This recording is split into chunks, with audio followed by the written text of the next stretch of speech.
This is the London Fintech Podcast, brought to you by your host, Mike Ballerman, bridging the worlds of suits and t-shirts, of finance and technology, bringing you insights, stories, and inspiration from the golden age of opportunity and innovation happening in London right now.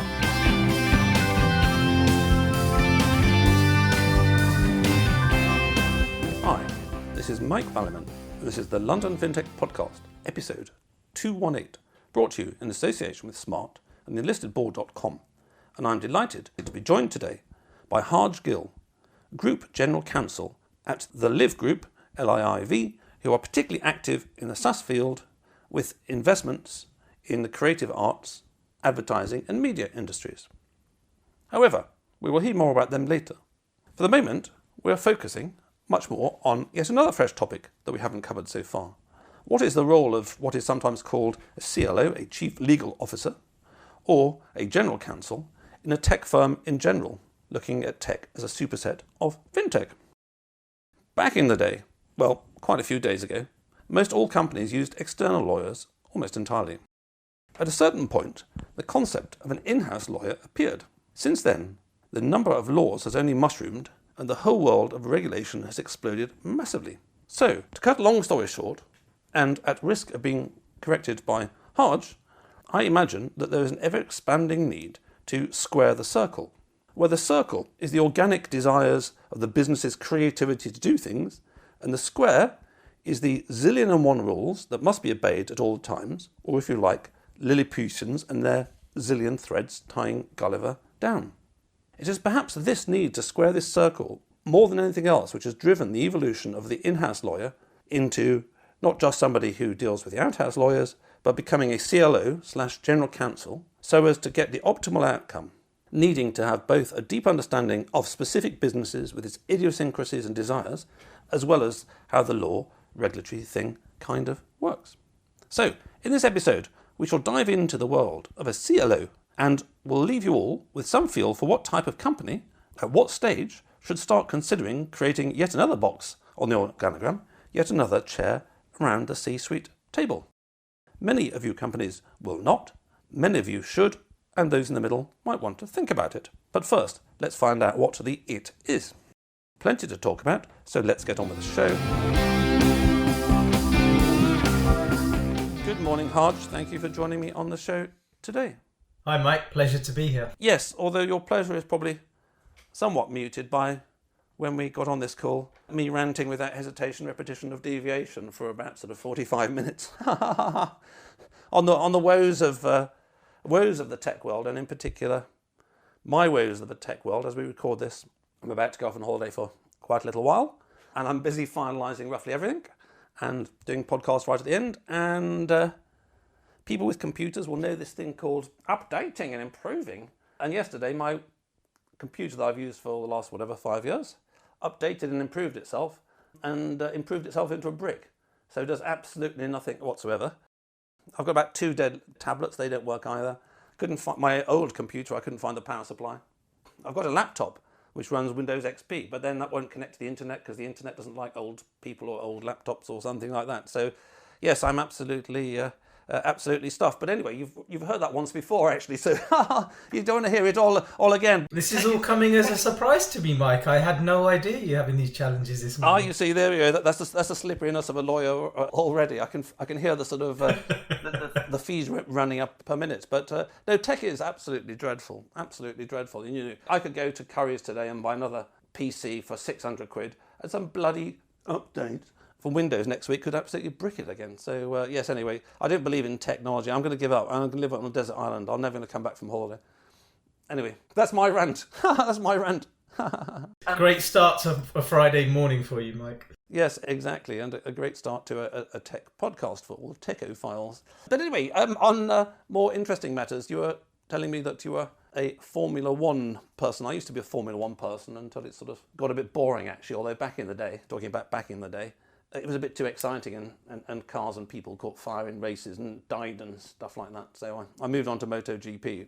Well, we do have some fires and the odd person dies, but anyway, so you have quite a deep interest in Formula One, you were saying? Very much so. I mean, I've been a fan of probably for about 15 years, and the sport has evolved hugely, and no thanks to things like Netflix series, what have you, it's almost become quite a mainstream sport, which kind of has its advantages and disadvantages. And but I think, just pushing the technology, kind of bearing in mind things like, carbon neutrality and things like that. There's a lot of commercial elements in there, but I think as a sport to watch and actually trying to do, I invested in a racing simulator during the lockdown to keep myself out of trouble. It is a hugely, hugely difficult sport, and those that take the view that it isn't a sport, I would say try and do 4 or 5 laps and see how your arms and your neck feel after a few laps. And interestingly, like football, if you miss the ball or whatever, not too much happens. If you miss a corner or an apex, well, it can be a hell of a lot more serious. But very, very sharp. Very much an appreciation for anybody that can actually do it. It's immensely difficult, but also fun to watch. And I assume there's a spectrum of racing simulators, from a sort of USB steering wheel, which you might give a nephew aged 5 or something, and he plugs it into his computer, to the kind of full-blown, Boeing 747 thing where pilots sit in there and fly around the world. So where are you on that spectrum? On a scale of 1 to 10, 10 probably being the most sophisticated, I'm probably at about a 4, 5. Interestingly, our office in New York, we have probably something that sits at the 8 on the spectrum, which is hydraulics and all sorts. And so, wow, yeah, wow. So you actually have something you sit in and has pedals then? Correct. Ah, wow, that's quite cool. Maybe I should get one of those for MotoGP, which is you might be in trouble when you need updates though. So I probably would. Yes, it crashed. Yes, oh, very good. I see what you did there. I mean, just on the tech thing, and you mentioned the changing world, I think one thing that's impressed me a lot, and MotoGP has a bit of a tendency to regard itself as the poor cousin, subconsciously regard itself as a poor cousin of Formula One, but it doesn't really matter what you're racing around a track. It's absolutely phenomenal how the number of data engineers has exploded over the past 20 years. It's not just finance or legals or whatever, everything's sort of exploding in complexity. And even in MotoGP, you might have a dozen or so people just sitting there looking at data, because to get the 100th of a second that you really want, you really need to be absolutely optimizing everything. And optimizing everything means collecting more data and understanding the data and all that out. Data-driven decision making. Yeah, absolutely.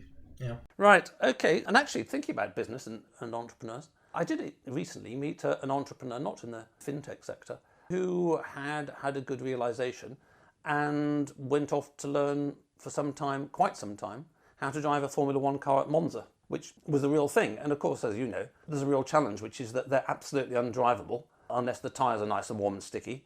But you've got to go fast to make the tyres warm and sticky. So there's that perversity. You have to drive faster in order to get the car into the right spot, which is actually quite scary. But the slower you drive, the more at danger you could possibly be, for all the reasons you just mentioned. Yes, and this chap he said one of the most amazing things was he had a Ferrari 360, which he said it was good back in the day before speed cameras, but now it's pretty unusable. He was driven around Monza in his 360, and he said that they were going down whatever straight it was, Main Street perhaps, at, I don't know, I'd say 200 miles an hour for the sake of argument, into kind of like a dead end and a 90-degree turn. He said the guy was just driving. He literally thought, we're going to die. He had his arms straight ahead, and as the turn approaches, the Italian guy who was showing him how to really drive a car just turned both his arms 90 degrees to one side, and he said the car stuck to the thing. We went round the bend. He said it was the most remarkable thing of his life. Yeah, that's actually the first corner at Monza. Sounds like the right-hander. It's flat out and then hard on the brakes. Yeah. I mean, especially when you've got your own car and you think you kind of know what it does. I mean, at a smaller level decades ago, I went and tried the Nigel Mansell racing course at Brands Hatch, where they take you around in a Volkswagen GTI or something like that first to show you how to drive, because you think you know to drive, and of course you don't know how to drive, and they show you about driving.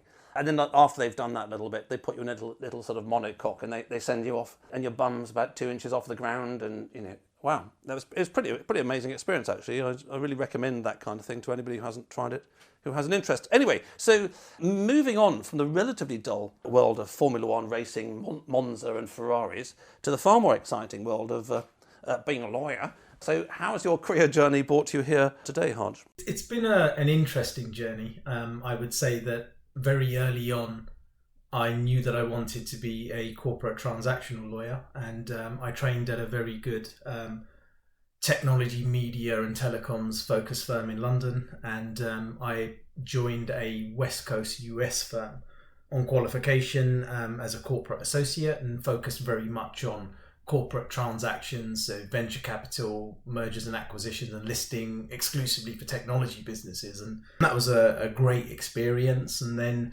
looming large on the horizon was the financial crash in 2008. And that resulted actually in our firm actually going under. Had been around for over 100 years. And technology corporate lawyers at that stage were not in demand. And so over time I kind of pivoted into consultancy roles and worked more on commercial technology transactions, particularly in software for US and UK listed companies, and then saw the emergence of SaaS kind of around, I became cognizant of it in around 2014-15, and then, found it quite interesting and saw it as a growth market and kind of became a subject matter expert in that area. And so did that for a few years, and then picked up the New York bar along the way as a qualification, because I spent a lot of time working for US-centric businesses, and then went into a private equity-owned SaaS business and built out their legal function to support their high growth, and did that for a little over 3 years, and then eventually moved on to an executive level GC role with the Liv Group, which is where I'm currently at now. Excellent. Well, all of which makes you the ideal person to talk about the evolution and creation ex nihilo of this role. And as I say, towards the end of the main course, we can give a little bit of an idea for those companies for whom it's not relevant in the slightest, for those companies who should have one, and the grey area in the middle, and the factors that people might like to consider. But talking about the evolution of the whole field, I mean, roughly what year had you sort of heard of general counsels or CLOs, or were they always there because of sort of your American connections, or putting it in UK context? When did they start to suddenly appear in London? When did people like yourself walk around the street and everyone else goes, oh yeah, he's a general counsel, look at him over there? It's an interesting one, because I think the position has existed certainly in the UK for a long time. The CLO position is something which is a little bit more recent, and I would say has its origins very much in the US. And I think it's the recognition over time that having a C-suite lawyer or general counsel, sometimes the terms are used interchangeably, sometimes a CLO sits above a GC, and so there are kind of variations on how it works. But I think if you look back kind of at the history of kind of how senior lawyers or general counsels kind of came about, I mean, again, in my opinion, it dates back probably just under 100 years in the US. And so, it kind of coincided with, huge industries taking off and, new markets emerging. And so I think there was a perceived value in having very business savvy lawyers close to senior management. And so I think that kind of then created a need for navigating new regulations, creating new products and services and things of that nature. So I think there's very much a demand for it, but I think it's been cyclical over time as well. And so then you had the emergence of the big law firms, and I think a lot of the work that may have been handled by these pioneering GCs, slowly started to move into these big law firms that built out their practices over time. So I would say that the growth of GCs, it hasn't been linear in terms of expansion and growth. It's been more cyclical. And particularly in the UK, I think one of my observations, and one of the positive observations I would say in the last 5 years, certainly has been that you're starting to see more general counsels operating at board level and reporting into CEOs. And I would say that hasn't always been true of the majority of the GCs that have operated in this market. And even now, you're seeing more and more CLO positions being created. So I think we're in a good spot for the role moving forwards. I see. So the origins were some time ago in America. America loves idiosyncratically having lots of lawyers, and I think I've mentioned on the podcast before, my first experience was in the 80s, and I had lunch with the New York investment office's lawyer and a couple of other people, and he was busy telling me how things were going to be, and me being a sort of a noob over there said, no, I decide how things are going to be, then you make it happen kind of stuff. But there was a bit of a lack of meeting minds. Of course, idiosyncratically over here, we've loved having accountants We like counting all the beans. And idiosyncratically, of course, in Germany, they've loved having engineers. Germany's latest iteration is to see how their engineers will like working without energy whatsoever, which will make them a challenge. But I think all three models are coming to the end. I mean, all the people I know who have been accounting partners for decades, they say accounting's just got ludicrously complex. It's just completely overspecified for what's required. Regulation, number of laws. I've never found, even speaking to city law partners, I've never found anybody who can tell me how many laws I have to obey in this country, for example. I mean, it's just insane number of laws. So there are these cultural backgrounds, but then we fast forward, and then we get to this sort of thing that I described only at metaphorical levels in terms of things I would have been able to identify perhaps at the age of 4, like a circle and a square, which shows that my understanding hasn't really come very far in quite a while. So moving on from sort of a metaphorical level like that, can you give the audience a more specific feel or a bit more sort of case study feel for, as you mentioned, SaaS? What would a firm without sort of a CLO have challenges with in the sort of SaaS world, and what would a firm with a CLO have less challenges with? And maybe just to explain a little bit about the sort of why SaaS is complicated, because I heard of SaaS at some point in time. It was like Swedish Air Service, but with another A in the middle, which was confusing. And I thought that, oh, I see. So commercially, right, you used to flog them a piece of software. Now they kind of rent it by the hour or rent it by the month. So obviously, as a non-legal expert, my starting position would be, how hard can that be? Just change the bloody contract, Harj, from we flogged it to we're renting it you. But obviously, it ain't that simple. It should be simpler, but I think there are a number of issues which are kind of symptomatic of kind of people's risks appetites, particularly in the world we live in, that kind of do flow through to kind of how you manage, in particular, licensing SaaS to a sophisticated customer base. And so I think there's two aspects to consider here. I think the first one is understanding, what value a general counsel can bring to a business generally, and also what value a general counsel or a legal team can bring to a SaaS business in particular. So I'll address both of those issues if that makes sense. So I think there's been a misconception over time over what the value of a general counsel or a legal department is. And I would say that historically, it's focused very much on being a black letter lawyer. What is a black letter lawyer? Reads the law, interprets the law, gives a very straightforward, yes, you can do this, no, you can't do that. And it's a little bit like operating in a vacuum, and everyone in the room probably wants to kill you. So I think we have moved away from that. And I think that one of the reasons why we're seeing more value attributed to legal departments is because we're performing a number of other functions in addition to doing that staple role. And so I think, there's probably 3 really big areas where a general counsel or a legal department can really demonstrate value to a business. And I think the first one is very important. It's connecting businesses. Legal often work with a broad range of, different stakeholders across different disciplines. And if done correctly, the lawyer should understand, departmental objectives, understand their pain points, and can facilitate cross-functional collaboration and help them to guide and find solutions. And so it's very much being solution driven. And then also a good legal department within an organization should be a part of the business, embedded in the business. And so law firms absolutely can add value by advising from afar. And there's certain things like M&A, for example, competition issues, where more often than not, you need to go externally because smaller organizations don't have that legal skill set. But being embedded in a business gives you the opportunity to, help scale the business for growth. From a legal perspective, that could be anything from, putting in place processes and technologies that support more efficient and shorter sales cycles.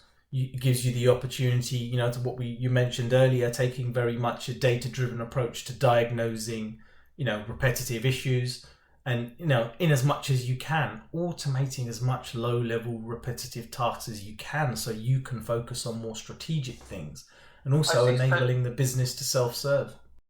Okay, so just sort of summarising the drift of that, as you're explaining it, CLO is there to focus on business outcomes that the business desires, being part of the business and reporting into the business and being dependent for his bonus on the business and all that, he's very invested. He has plenty of skin in the game in the success of the business, because obviously a good external lawyer will also be focused on the outcome. Let's take an M&A, for example. However, the kind of economic exposure, shall we say, is different in that it's another minute, another dollar, or another $50, whatever you have to charge, for slaughters and maid partners these days. And generally the lawyers say, well, we did all this work, here's the bill, kind of stuff, and oh yes, sorry, it didn't work in the end, but there you go, shrug your shoulders. Now, I'm not saying that lawyers don't care about the outcome, but I'm just saying that in particular, the remuneration aspect means they get paid for doing work. It's contracted out by the business. A good lawyer externally will not be the dead letter, black letter lawyer, but will be a creative lawyer. However, as he is not deeply embedded in the business and also the human dynamics as well, once you're at the C-suite, it's much about human dynamics and politics. Correct. And relationships and all these kind of things. And so, so by understanding both sides of the river, going back to simple children's metaphors, the CLO can bridge these worlds with intimate knowledge. But going back to my point about remuneration, he is 110% aligned with what the bloody company's trying to do and make money and make profit. Because going back to, you were part of a company that didn't succeed in not going bankrupt for more than a century or two. If the business goes bust, you need a new job. So, you're in the car, you're in the aeroplane that's going to crash. So yes, very incentivized. Yes, I get that. Yeah, and I think one of the questions that always gets asked is, well, how does a legal department demonstrate value? And, saying, oh yes, we turned out 200 agreements over X period of time is not the right answer. And there's almost a little bit of a conundrum. I mean, how do you, if you take a traditional risk-averse approach, you could take a view that, well, I'm trying to demonstrate value by, showing you I helped you avoid all of this risk that didn't happen.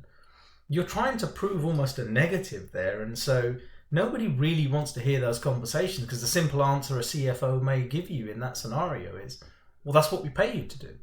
So, of course, that's BAU for you. And so I think as a legal industry, and I think we're becoming certainly more aware of this as we evolve our roles, is to try to understand and demonstrate our value in different ways. For example, understand the audience that you're talking to.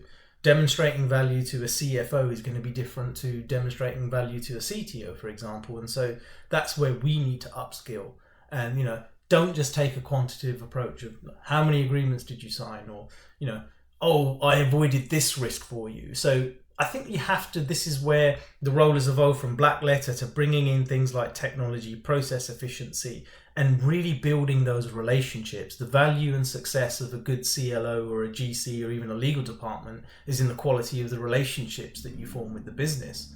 So you've got to think about having and creating these positive touch points and experiences with your department. Help diagnose pain points. Be a part of the collaborative process in, dealing with, for example, if it's our sales cycle takes too long, we get too much pushback on X, Y, and Z. Really get yourself in there and say, well, what is the risk profile that we're trying to manage? Why are our customers always pushing back on X, Y, and Z? There may be a simple solution there. Maybe the risk profile isn't as high as you thought. Maybe there's mitigating steps the business can take to reduce that risk and pass that on.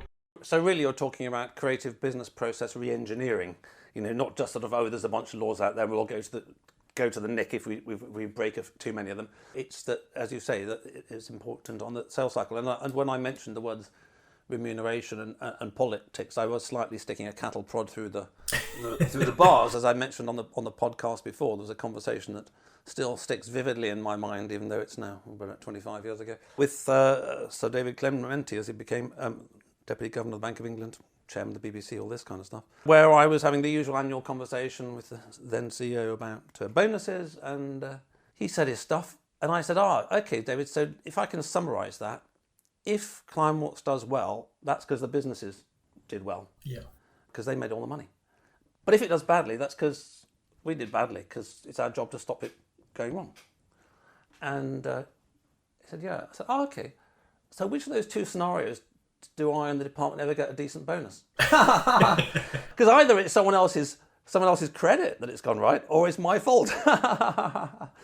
He didn't really have an answer for that, but this is very similar across the domains of CRO or Chief Compliance Officer, or what they're called, and no doubt the CLO. So people in organisations will be used to that kind of dynamic. Okay, so we've talked about the generality, which I think is always very useful context. And you said before that sort of zooming in on tech or SaaS specifically. Let's go through tech first, and then SaaS as just a case study or an example of what you've been talking about. Is there something special about the tech world? Because you were mentioning numbers like years like 2015 and things changing in London and stuff like that. And obviously there's been a whole sort of technology boom, tech firms in all sectors, not least of which Fintech, because Fin tends to be very data intensive. It is just data in a sense. There isn't even a motor car, it's just data. So is there something about tech firms per se that means that they're more likely to need a CLO or should more think about it than your average firm? I mean, what is it about tech? And then let's take SaaS as a study. I think with technology particularly is, it's always been a breeding ground for innovation. And with innovation brings new questions and new challenges. And, let's, for example, take cryptocurrency as an example. There's no regulation is catching up with the industry. And so, that's quite an extreme example of you're looking at a growing field, maybe not growing right now, but certainly has gone through exponential growth over the last 10 years. And then this is really challenging the regulators, because the regulators tend to, into situations like this, tend to have less knowledge of the products and the services in the marketplace than actually the people that created it. So that's an extreme example. If we were to take SaaS as an example, I mean, I don't want to over-egg this. I'm not saying it's the most complicated thing in the world, because it isn't. But what it has done is it's brought a number of legal issues to the forefront that have been addressed and are constantly being discussed. So a lot of SaaS companies, like you said, you're renting, so it's effectively commoditizing a product or service. It has many benefits for its customers. They don't have to invest in expensive infrastructure and what have you. CFOs love it because it's OPEX and not CAPEX and things of that nature. But depending on what you sell, you may be holding a lot of your customers' data, and that could be personal data. We all know that the privacy landscape has changed and regulation has increased with GDPR and CCPA in the US, and there are further measures following. How companies use personal data, is under huge scrutiny. In the businesses I've worked, previously and more previously, where we've processed quite sensitive personal data, you spend a lot of your time getting security teams, the lawyers comfortable with the risk profile. They always want higher limits of liability. They may have a misunderstanding of actually what you do with data. So a lot of it's educating them about what you do, what you hold, how you do it. So that in itself has created a whole new industry in and around security compliance, personal data usage. Most technology companies, obviously not all, have a trajectory for an exit, whether that's an IPO or a trade sale, and particularly with an IPO, going through an IPO, whether it's here or in the US, is a huge process, which is, riddled with lots of challenges, least not regulatory compliance and transparency over the information that you have to provide your investors. Regulation of financial products and services, product liability. So all of these things kind of create a market unto themselves that need to be addressed. And, the cost of getting it wrong in today's, social media age shouldn't be underestimated. Doesn't take particularly long for word to get out that the company's misusing data, or there's been a data breach and things of that nature. So I would say with SaaS, that is always some of the considerations that you should bear in mind, particularly as to whether you have a GC or a CLO. And kind of stepping back a step further, if you don't have a general counsel that's able to articulate these things directly to a board or a CEO, you may run the risk of having that information distilled through a slightly different lens. So for example, if a GC reports into a CFO, the CFO may deliver a slightly different message to the board. And so, this comes down to governance and independence and making sure the business can make informed decisions. That should be a collaborative process across a C-suite. and senior management. It's about striking that right level of balance between the different challenges that businesses have to navigate. Yes, and on that point, I'm just thinking about the sort of presentational aspects. As we've touched on the podcast a number of times, risk in general is seen in two ways. And on a podcast that we had recently, I was slightly taken to task by a guest for having too defensive a focus on the whole due diligence process. Mm-hmm. And he was emphasising, especially in America, especially in private equity, yes, of course, you, metaphorically speaking, don't need to let in loads of goals, but actually you're much more interested in how many you're going to score. What's the upside of this business? So there is the threat side of the coin and there is the opportunity side of the coin. And going back to the sort of nitty-gritties of organograms and reporting through CFOs and all this kind of stuff, that by nature they're focusing on defence, on avoiding threats, avoiding risk. But then going back to what you were saying before about sort of basically helping the businesses re-engineer their processes to be more efficient and more effective, that's very much on the opportunity side. I mean, that's a creative function. And I can see that with the way the world is going in terms of infinite regulation and infinite laws, it reminds me of Douglas Adams' shoe shop event horizon. Back in the day, the shoe shop seemed to be proliferating. Laws will, at a certain point, the whole thing's just going to collapse on itself because it'll be a black hole. It's no longer something that you're capable as as every organisation of outsourcing without losing some functionality which is quite essential. And in particular, I think listening to you has emphasised to me that creative aspect can only really be addressed by somebody that knows all the people and all the businesses and, he's having lunch with them and coffees and all this kind of thing. Good. Okay, well, I teased the listeners at the beginning with the fact that they would get a little bit of a download and an education, which certainly they've had on this whole CLO, General Counsel world, and the role and why the role is becoming more important to more companies. I teased them with the idea that at the end of the podcast, we might be able to give them, or perhaps you can, because I certainly can't, just a very rough idea of three categories of listeners' companies. Listeners are all around the world in thousands of listeners in thousands of companies perhaps. What kind of company shouldn't really be bothering thinking about this? What kind of category absolutely should have one already, and the kind of grey area in the middle where that it's worth them giving it a thought? Yeah, absolutely. And I think that it comes down to, there's no formulaic approach. It's about assessing the value that an in-house function can bring. And I think there's a number of considerations there. So, for example, are there any legal or regulatory barriers to entry into your market and your verticals?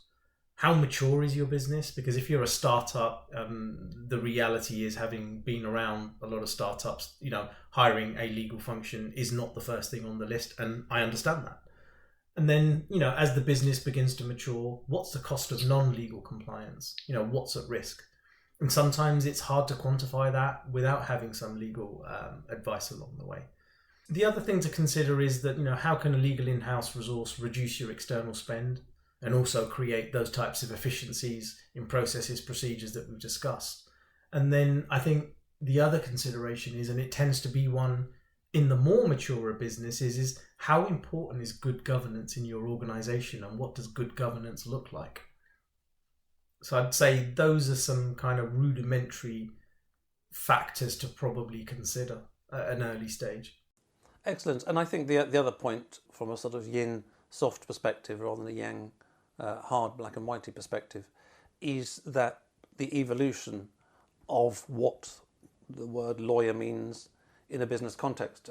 Name escapes me now, but one of our guests earlier in the year was the in-house lawyer, and then he ended up running one of the major businesses as the head of that business, because, again, having heard you talk, this whole focus on creativity as well as organisation and management is something which means that there's much less clear blue water, should we say, between a CEO and a CLO than there used to be, let's say, 50 years ago, for the sake of argument. I think that's a very interesting point, because one trend that I've started to see in the last few years is I've seen people pivot from general counsel roles into COO roles. And so I think that is very good validation for all the reasons that we discussed, is that evolution from black letter, process efficiency, embracing technology, data-driven approach, building relationships cross-departmentally. That, if done well, can be a good skill set evolution to move into more business roles if one is so minded. Excellent. Right. Okay. So before I wrap up the show, I'd like to thank all you listeners out there I'd particularly like to thank any listeners who are also CLOs or General Counsels, and my brand partners for the podcast. Smart is transforming pensions and retirement worldwide. Their leading-edge retirement tech platform propelled them to success in the UK. Now they're operating on 4 continents and working with partners like Zurich and JP Morgan. Find out more at www.smart.co. TheListedBoard.com, your guide to entrepreneurial governance and how you can start making your board an engine of growth today. So, Harj, you've covered this whole CLO, General Counsel thing, very effectively, very clearly and impressively. I glossed over the LIIV, the Live Group, before. So maybe you'd like to tell us, listeners, a little bit more about the Live Group and which of them should be checking you out, and if anything, what you need more of to be even bigger and better in the future. Sure, absolutely. So Live takes a very active interest in something that we refer to as digital anthropology, and everyone's familiar with the term of anthropology. What digital anthropology focuses on is understanding how people behave in a technological age, because it has changed, people's behaviors. I mean, if you take dating, for example, a lot of people today will go online. They won't necessarily talk to people out on the street or in a bar, etc. And that's the change in people's behavior. So what we do is, across our portfolio companies, is try to understand what can help us better understand decision making. So, there's a big data out there, and that tends to look at quantitative insights and things of, how much of something. Then there's something called thick data, which provides more information on things like emotional, emotions and context. And so digital anthropology helps us to try and answer the why. Quantitative data tells us how much. There's value in the insights of knowing why certain things are done certain ways. And so Telmar, one of our portfolio companies, focuses on helping companies plan their marketing, advertising and media planning by using, third-party and proprietary survey data. So they got insights into kind of where is it best for me to spend my advertising budget, in terms of, is it internet advertising, is it, radio, etc. And then another one of our companies that we acquired at the end of 2021 called Elixir is very much around audience intelligence and gaining insight into consumers and markets. And it's kind of using things like more dynamic data from Twitter and fusing it with other data sets. And lastly, Splashlight, our very trendy business in New York, they create visual content. And so they do a lot of image creation and video creation for high-end fashion brands in North America. And so again, if we understand why certain images sell better, that insight is worth something. And so it's very much an analytics group, but very much a focus on gaining insights into the why. That's pretty much what we focus on. And in terms of what do we need, what do we want to do? Obviously, expansion and capital is always a challenge. And so I think we'll be looking to probably raise more capital in the coming years and if not months. And so we have an aggressive expansion plan, and we'd very much like to execute that. Excellent. Well, that's been extremely clear, and it is nice once in a while to superset fintech by going into tech as a whole. And I can see the fact that you're involved at a high level in a business that owns several creative businesses gives you quite a tilt in the creative direction. And certainly 10 years ago in fintech, and perhaps 5 years ago in fintech, there was a lot of emphasis on creativity, and there still is, of course.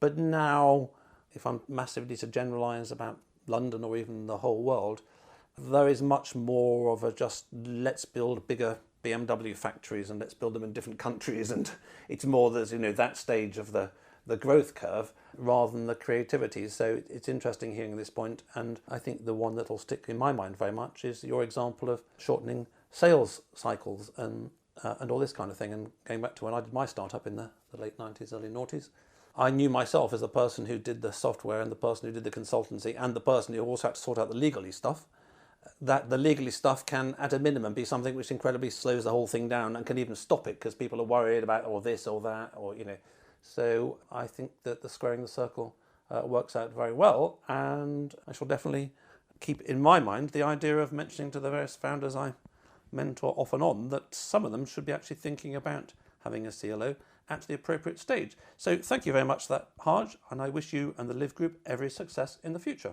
Thanks, Mike. It's been a pleasure. Thank you.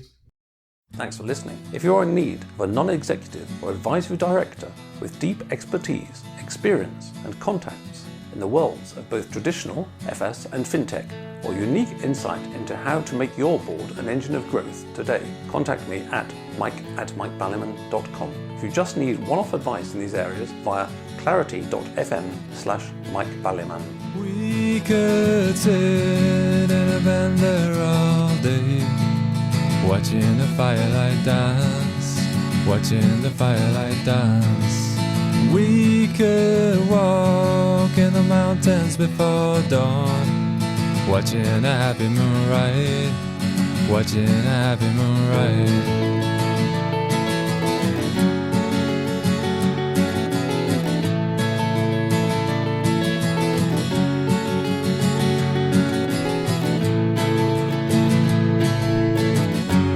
Come away from the city, with the tarmac so dead and the people so sad. Come away from the city, with the faces so grey, with the pain of the everyday.